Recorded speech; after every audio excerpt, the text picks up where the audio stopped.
The Joe Rogan Experience. Yes, and we're live.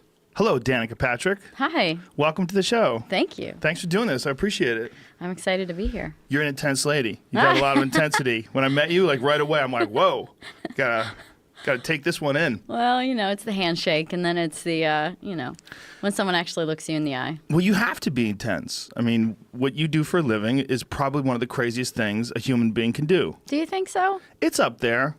For a job, how fast do you go? 200 Yeah, plus. that's- I mean, NASCAR's top speed is probably 215. Indy cars, maybe more like 240. Yeah, And I'm going to do the Daytona 500 next month and then the Indy 500 in May. So those are going to be my last two races. So The last ones ever? yeah. Really? Yeah. It's this is my Danica double goodbye tour. Why are you doing that? How come you're doing a Danica double goodbye? Is it enough is enough? I'm ready. I mean, I love racing, but I love other things too. So, I'm okay with transitioning out. And there was a lot of things that were kind of just pointing me in this direction. Yeah. In 2017, stuff that has never happened to me before.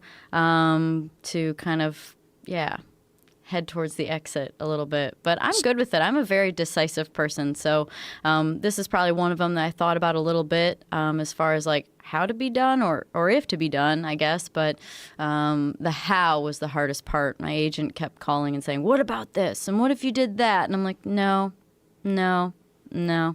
You all need to get ready for me to be done, please. Wow. And so then he came up with he's like, what if you finish up at Daytona for the 500? And I was like, what about the Indy 500? And he goes, and I was really only referring to the Indy 500. And he was like, well, I'd love you to do both. And I was like, oh, well, that's a good idea.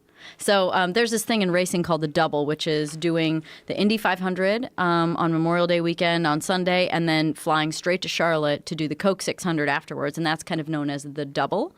But this is what we're calling the Danica double, and it has to do with just having spent, a chunk of my career in IndyCar and a chunk of my career in NASCAR, and it just kind of feels like the right way to go out. I don't know. It wasn't clear. It was a bit of a murky end as far as like what's going to happen. Am I going to race next year full time or not? And it just kind of went too long for me to have like a proper I'm done sort of moment in my head. So this was just a great way to do it. So when you say that things happened in 2017 that didn't happen before, like what do you mean? Like I had a sponsor leave me. My primary sponsor left at the beginning of the year. I mean, I signed a contract when Mercury was in retrograde, so, I screwed myself there. But You believe that stuff? I don't know. It was true, so I guess. Maybe the universe is a little bit more straightforward than we think it is. I think a lot of stuff. good things probably happened during that time.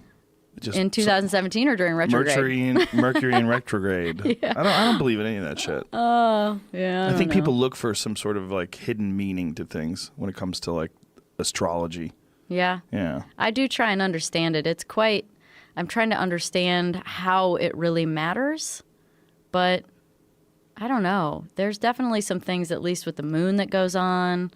I mean, the water changes with the moon. So doesn't that mean that other things should too, whether it be energetically or something like that? I think the water and the moon thing kind of makes sense a little bit.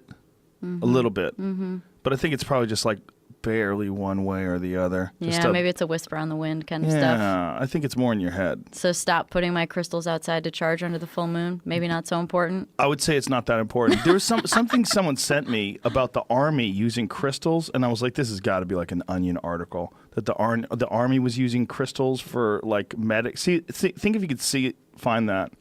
Wait Did a you find second. it? Yeah, this For crystals, for wounded people. Yeah, look at this stupid shit. I'm not sure if it's real. U.S. Army's new holistic medics treating gunshot wounds with crystals and essential oils is satire. Thank you. Thank you. I knew it. Essential oils, don't you think there's a plant that cures everything out there?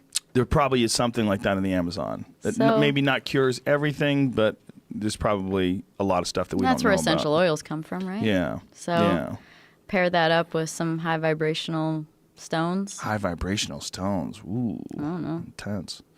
So so back to my sponsor leaving me. So your sponsor leaving you, you were like, that's it? It's just never happened to me before. I've always been someone that's been really well funded and always had a sponsor always had a sponsor and never a Right. problem. And so, it was just things like that were happening. I got into a few big wrecks in a row, like probably 3 and 6 weeks that were, Ooh.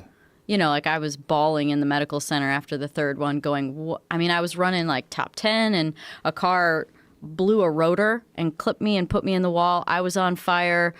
Another driver broke his back. I mean, it was a huge accident. And I'm like, what is the message? What is someone trying to tell me right now? And so, after I collected my shit and got my face looking like halfway decent to go talk to the media out there, I finally got out. But yeah, just stuff like that was happening. And I was in a very go with the flow mood in 2017. I wasn't pushing for anything because I wasn't really sure what I wanted. So I just let the universe take care of it.